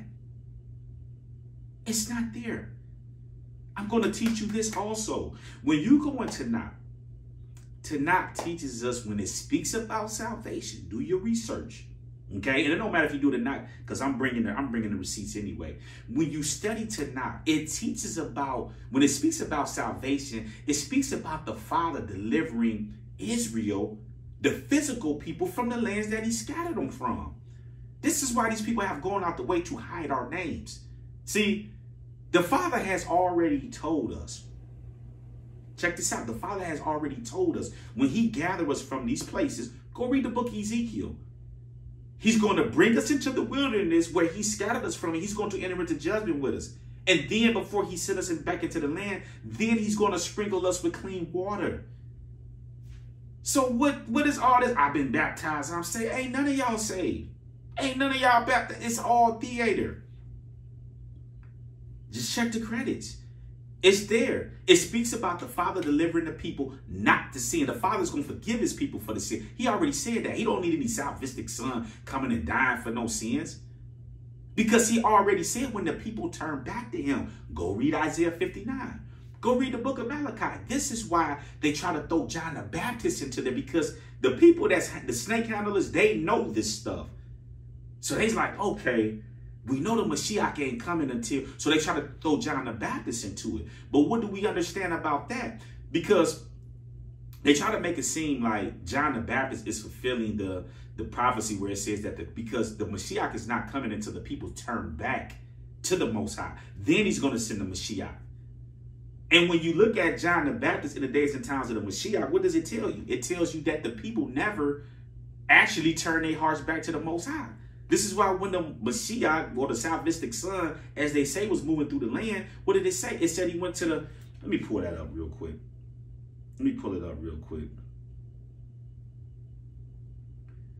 Let me pull that, let me pull this up real quick. Okay. Let me pull this up. This is in, let me see here. Matthew, I know it's Matthew, what is it, 12?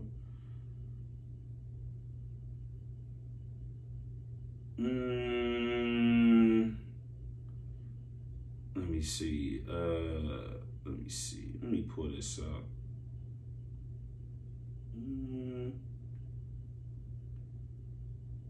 Yeah. All lies, man. All lies. When you go to, let me see here. Where is this at? Okay, Matthew chapter 11. I knew it was one of them, 12 or something. But over when you go into Matthew chapter 11 and you started at verse 20, what does it say? Then began he to upbraid the cities wherein Moses' mighty works were done because they repented not. So how is this a fulfillment of prophecy where the people turn back to the Most High? Because what people got to understand, what is the great day of Yahuwah? The great day of Yahuwah is when he paid back the nations for touching his physical people, Israel. Okay, now I know a lot of people hate that, but it's okay. Okay, it's okay because I got the lessons that's coming on that. I'm getting ready to lay it all out. Okay, and I'm giving y'all a head start to those of you that want to try to move in front of me. That's cool. Okay, but this is what Tanakh teaches. The salvation in the Old Testament is speaking about the deliverance of the nation of Israel from the lands that the Father scattered to them, not for the world and all this other stuff. Because the Father already told you He's going to deal with these nations. He already said that, okay? And they're trying to prolong that by having you looking at the 2,000-year reign and all of this trash and Revelations. Listen, it's fool's gold, and I'm ready to break and crush Revelations real soon. Just stay tuned, okay? So that's a lie.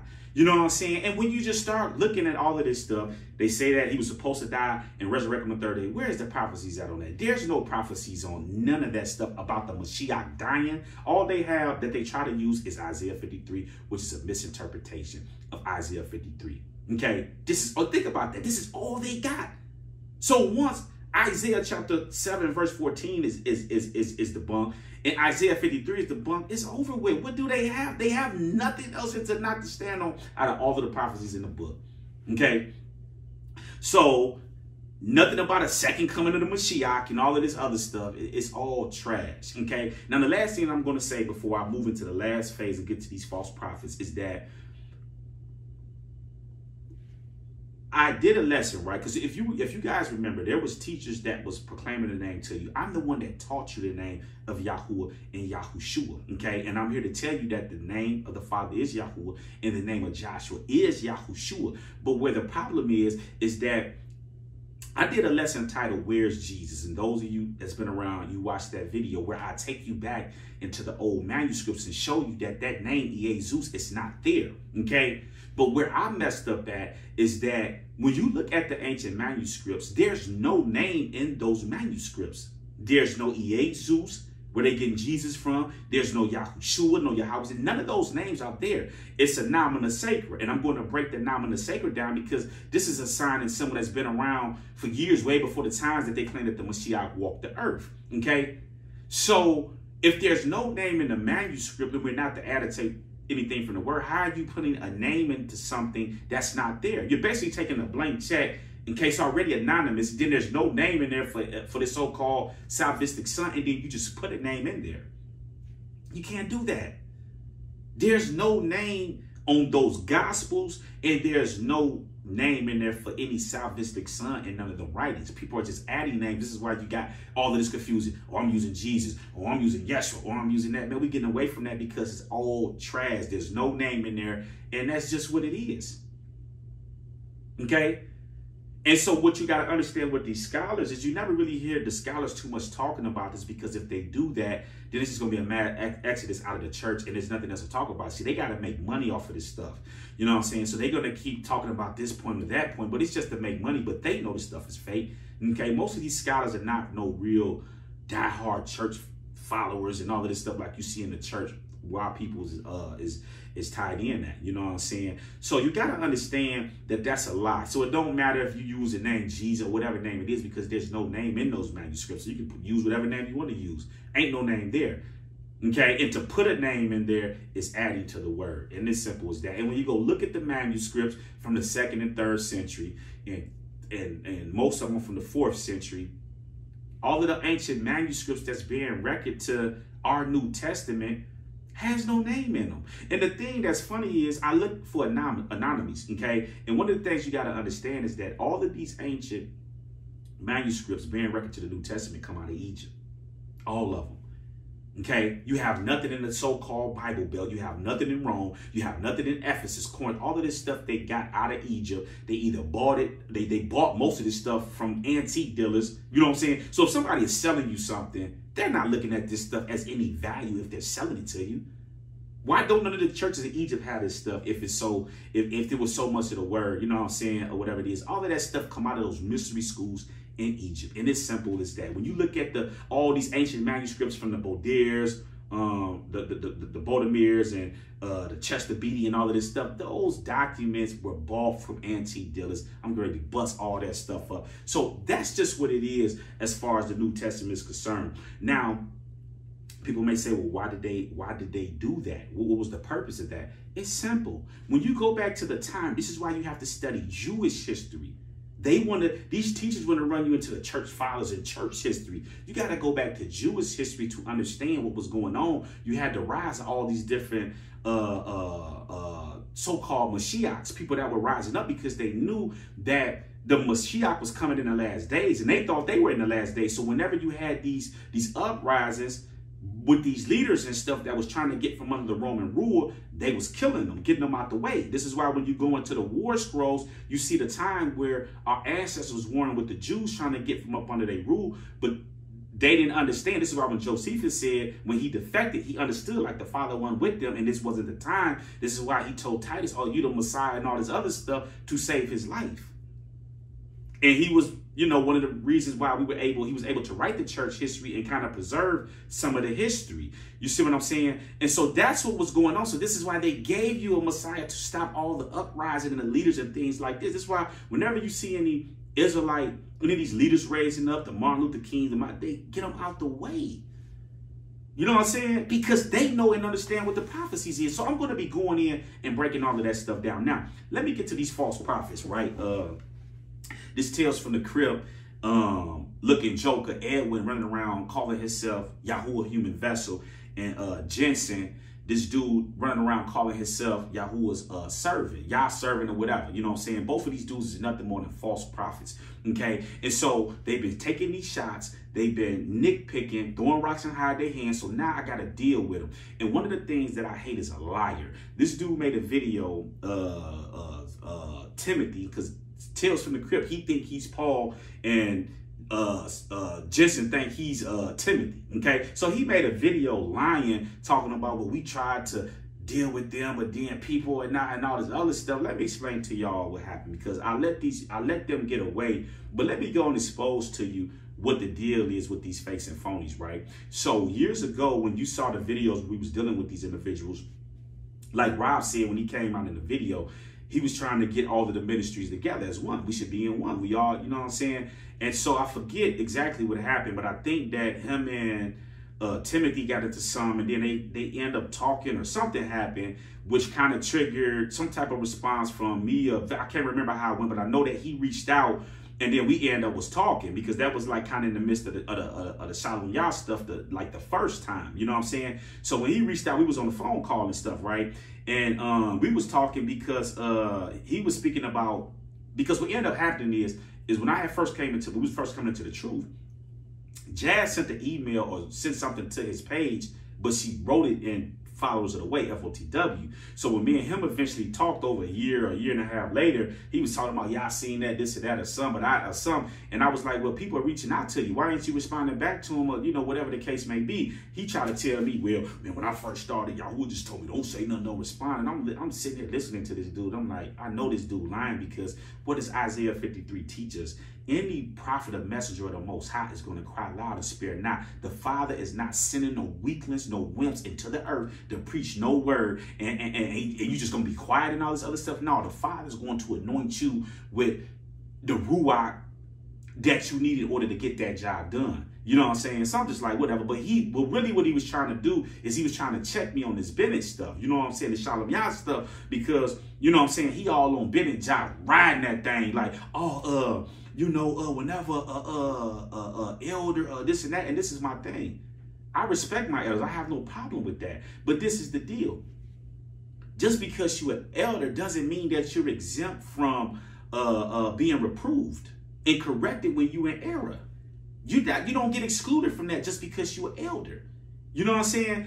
And so I asked the brother, we was on the phone, right? And I'm like, you got Bennett number? You talked to Bennett? He like, no, I ain't. And I'm just like, what the heck is you talking about? See, these dudes are nothing more than fans. Just like that fake hypocrite running around talking about hypocrite and all this. Because he did try to do a video on me years ago, right? But as I told y'all then, these dudes ain't nothing more than fans. Because he came out just recently and said, oh, I don't know the elder bit. I ain't never met him or talked to. I know. Y'all fans.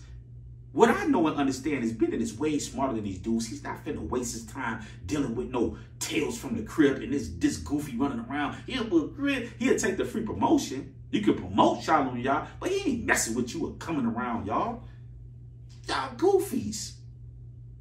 You know what I'm saying? So he tried to tell me, well, you know, if it's a situation like that, you go to him, and then after that, you bring it to the assembly, and then if they don't listen like that, then we move away from him. He trying to run this New Testament garbage on me, right? So I'm like, man, whatever, right? So time moving along, and I already know these dudes is phony, because what happened is they would come on the videos, but Vessel try to act like he's son of somebody, but he dumb as a box of rock. He's dumb as all outdoors. He can hold up all these books. I'm reading from the stone. Man, you dumb as a box of rocks. Goofy. Can't break nothing down. You know what I'm saying? So the brothers had met up with this dude had met up with these jokers down in Florida. This is where this false prophet hiding out. He hiding out down in Florida. And what's crazy is I was staying down in Florida for a time. I would be all down in Orlando and Kissimmee, all up OBT, Orange, and Colonial, all that. You know what I'm saying? I'm familiar with all that stuff down there where you hiding out at. You know what I'm saying? You ain't down there in them trenches putting in no work. And I know that for sure. You're too scary. You know what I'm saying? So the brothers met up with them at somewhere they had went out or whatever. So when they got done with you know, the interaction, they, you know, so they were just gonna take a picture and stuff. So Festival was like, no, we don't want to take no pictures. That's scared, because at that time, this is when it was tension with Shalom Yah. So they didn't want to get seen on no picture hanging out, because they knew that the people with Shalom Yah was gonna get on them. You know what I'm saying? So they ducked the wreck. So then what ended up happening is that when Shalom Yah left the comments and stuff on Warriors of the Ruach, Rob Pays, and things like that, before there was any response ever made, we got on the conference call. It was me, Rob, Paul and Timothy, and Warriors of the Ruach. We was all on the call and stuff. You know what I'm saying? Like, man, y'all, you know, wooty boo. And Timothy, this joker sitting up here lying. He was one of the main ones, like, yeah, you know that. He was like, yeah, man, you know, that wasn't right, and this and that and da. But then he ended up following up under that false prophet that he deal with, Vessel. So Vessel, he's so scary. He was like, man, he told Rob, and I call Rob right now. Rob will tell you, he was like, just don't say nothing, brother. Don't respond. Oh, what? Straight cowards. Straight females. And you lucky that I'm trying to contain my tongue, because you know what I want to call you. Straight females, scary, cowards. I don't respect no cowards. I don't respect no false prophets. And if I was down in Florida where they was, I would tell them to their face and dare them and wish them to act like they want to sneeze, and I would bless them. I don't follow none of that trash in the New Testament. If you smack somebody, turn the other cheek, man. You smack me, you better be praying to the heavens above and hope that every Malachim in the heavens is gonna hold me back from hollering at you, from baptizing you. Okay? Straight up. I don't play around with false prophets, because let me explain something to you. When you study Tanakh, the penalty for a false prophet was death. This is why when you see me move away, I don't deal with these people. Because if the Father's telling you that these people are worthy, then what are you doing hanging with some false prophet folk? And then this is the thing with these fakes and phonies. So now you tucked tail and ran when that stuff was going on with Shalom Yah, because you didn't want no smoke. Straight coward. But then you're going to try to sit up here and do 30 lessons on sectarianism and all of this other stuff and people clicking up and doing all this and that. Dude, it's only you and Timothy. You always coming out talking about, oh yeah, brother, what brothers and sisters are you dealing with? We had people reaching out to y'all, hey, can y'all get, and I'm like, brother, why don't you just holler at the people? But you talking about, oh, well, family, this and that, and it's just only you and Timothy. Come on, man, fakes and phonies, but then y'all want to sit out, and then Timothy coming out talking about, now I ain't got a little hair on his chest. Y'all want to come out and say this, where was y'all at when the smoke was up?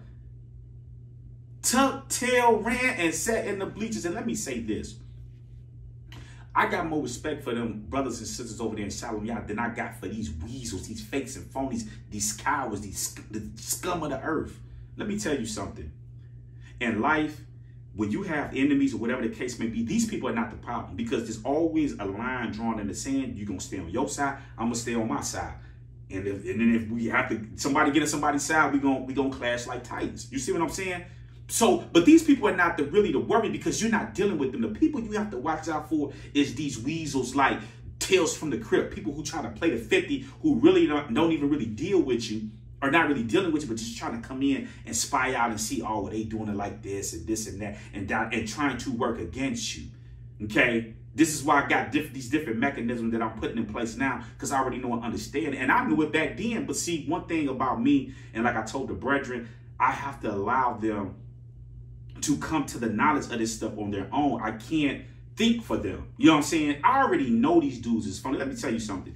Whenever you in jail, whenever you go to prison, right, and you're locked up, one of the things that you learn is the different faces of men. You know what I'm saying? Because in jail, you got everybody there. You got the stone cold killers that's about that business. You got the people that's always woofing that you know ain't gonna do nothing. You got the wimps, the sissies. You got everything in jail. So you know all of these faces. And so when I come into contact with people, I already know what I'm dealing with when I see them. You know what I'm saying? But I have to let the brethren come to these conclusions and understand this. But I already know these dudes is fakes and phonies. You know what I'm saying? And then let me say this, and I'm ready to wrap this up. Now, survey came out, like check this out, right? Okay, so whenever you coming out and you're trying to explain something to the people, right? Do your research before you come out. You're sitting up doing a 7-hour lesson, and in the middle of the lesson, you say, people to this day are saying, where in the text does it show the master dying, resurrecting? Where is it in the scriptures? This is what people are saying. Mm-hmm. They're saying there's nowhere in the scriptures, in the Tanakh, that talks about the Messiah or him dying or resurrection, or him resurrecting from the dead. Where does it show that, Arcade?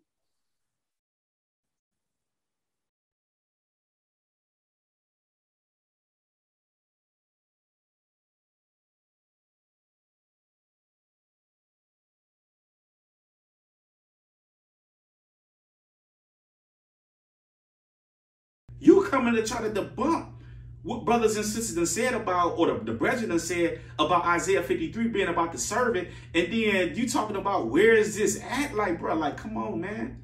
This is how you know that these people are lost. They discombobulated. They haven't done enough studying on this. Like I told you, we've been studying this for years. It's just now coming out, but we've been studying this stuff for years. You see what I'm saying? So let me say this, right? Let me say this, because this dude's servant, these are false prophets. These are wizards and warlocks, okay? Now, this joker gonna say, oh, well, they say this about the same thing about the Old Testament that they say about the New Testament. Wait a minute. As an Israelite, a child of the Most High, we don't measure with that measuring stick. So what you're saying is just because they say something about the Old Testament or the Tanakh or the Torah, then if it's something similar to the New Testament, then you should just believe in the New Testament because they said, nah, we don't measure with that measuring stick. How we measure things is like this. If there's something in the Old Testament or in Tanakh that they're saying that's false, you bring that forth to the people and let's examine that to see if that's false. Because if it's false, we're going to move away from it. See, what you got to understand is this, okay? If you're saying that Tanakh, Torah is false, okay, then we already know that the New Testament is false because the New Testament is supposedly a fulfillment of the Old. So when you come out and say, well, they say the same thing about the Old, that's not a measuring stick.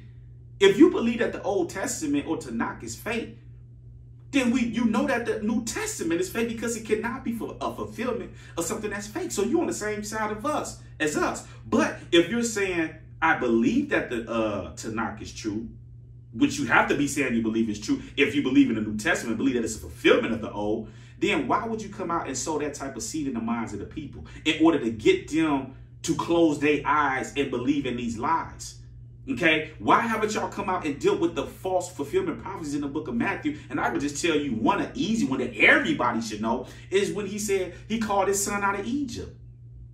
They got to get the Mashiach to Egypt to say, well, this was fulfilled. I called my son out of Egypt. But when we go and look at the prophecy that they saying there's a fulfillment of, we know it's not even a prophecy. It's just the Father speaking, saying that he called Israel, which is his firstborn, out of Egypt. What prophecy is that to there where it's saying the coming Mashiach is going to come out of there? Where is that at? It's not there. So they don't address none of this stuff, but then it's, oh, well, just because they say the same thing, man, get on up out of here, man. And then Vessel, he do the same thing. Tales from the Crib, when he did the breakdown, he did a 7-hour breakdown on Isaiah 53. And all of this long stuff showing you that they can't break the information down. And they're doing this to tire your mind out. And see, most people don't have the brain power to go through here and watch that. I would sit there and watch that stuff all day. You know what I'm saying? Because I'm programmed like that. Okay. But this dude spent like the first 30, 40 minutes or an hour trying to break down, well, you know, the first part of Isaiah is written by Isaiah. And they're saying it. What are you saying? Do you believe it or not? If you believe that it hasn't been written by Isaiah, then that means that the New Testament doctrine is false because you're trying to say that it is a fulfillment of Isaiah 53. So if you believe that is true, why are you sowing doubt and confusing people? And this is what I'm saying about this dude. He ain't been sick, can't break nothing down. Don't get caught up because they're holding on books and all of this other stuff. And I'm reading from the stone. Man, the man can't break none of that. He's dumb. He's slow. I remember watching this dude years ago. This is how I knew that he wasn't sent. He did some lesson that's on his page. You can go find it, where he was trying to break down the transfiguration with Jesus and then Moses and Elijah appeared. And he was trying to break it down. And I'm listening to him. He's like, you know what that means? I'm like, nah, maybe he gonna. And he went into something else. This is all they do. You see this right here, then they're gonna spend hours or 2 hours on this and that. You know what I'm saying? Like, the dude is not like that. You done sat up here. You've been watching me, stealing all of my sauce, all of my juice. You've been watching me for so long. You think you me. Look at this. Look, go look at that. Go look at that clown. You listen. You think you me. You would never be me. You a coward. You goofy. You can't break down. You need to sit down. Instead of hating, sit down and learn something. Because I'm finna show you. You wanted to sneak this, I'm going to show you right out that you don't know what you're talking about. I'm finna crush the virgin birth, Isaiah. I got the breakdowns coming. You know what I'm saying? I might record right after this. I'm not even playing. You know what I'm saying? Finna get to it. You know what I mean? So at the end of the day, these dudes is false prophets always sitting up here talking about something. Oh, thank you, my Father. That's nothing more than that demonic Negro spirit, okay, that comes out of the church. When you look at these false prophets in the church, where these false prophets, Jesus said this and that in the last day, and you hear them witches and warlocks in there, you know what I'm saying, backpacking them. Oh, that's right. Thank you, Jesus. Oh, thank you, Lord. Oh, thank you. This is what that dude got going on over there. He's sitting up like the Mashiach is sitting there dropping stuff in his inbox as he's teaching. No, the Father, like he told Yahushua the Son of Nun, Study the word day in and day out, so that the word is in you. Y'all ain't studying nothing. Y'all running around here acting like like y'all got some ruach on you, and the ruach is having you flowing like that goofy talking about hip. I'm watching this dude, man. That man can't get down worth of nothing, getting the brakes beat off of him in the Old Testament or in the Tanakh. They can't swim. Why to run deep out there? You know what I'm saying? So at the end of the day, these dudes is false prophets. You know what I'm saying? And anybody sitting up under these false prophets, you got to be the slowest people in the world, because the man ain't breaking nothing down, can't teach nothing. I done told y'all. I don't go buy all the books. Instead of buying all them books, go buy you a camera with all that shaking. You've been in this thing, what, 10 years? And you'll go buy all these books, but you won't go buy you better recording equipment. You know what I'm saying? You can't even interpret that stuff you got. I'm reading out the stone of this. Man, who cares what translation you're reading out of? You got to go back to the actual scrolls and the manuscripts whenever you breaking stuff down. You know what I'm saying? What does it say there in the Greek and what does it say there in the Hebrew to make sure that it's being interpreted right? You can get whatever translation you want to get. So y'all keep holding those books up and I'm this and that. Man, get on up out of here, man. Y'all some fakes and phonies. Y'all haters.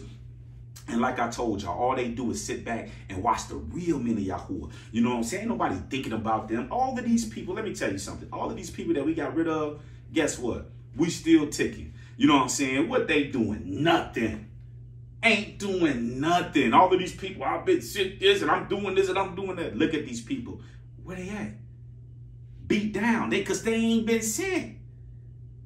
Just go look at these people. What are they doing? They ain't doing nothing. We still ticking it. We still ticking and talking. Still mobbing. You know what I'm saying? So at the end of the day, my brothers and sisters, I appreciate y'all sitting through the video. It's finna go down, but I wanted to take the time to give you guys a quick K.O.I update. So I hope that you guys enjoy y'all evening. Stay safe, and I'll talk to y'all soon. Shalom.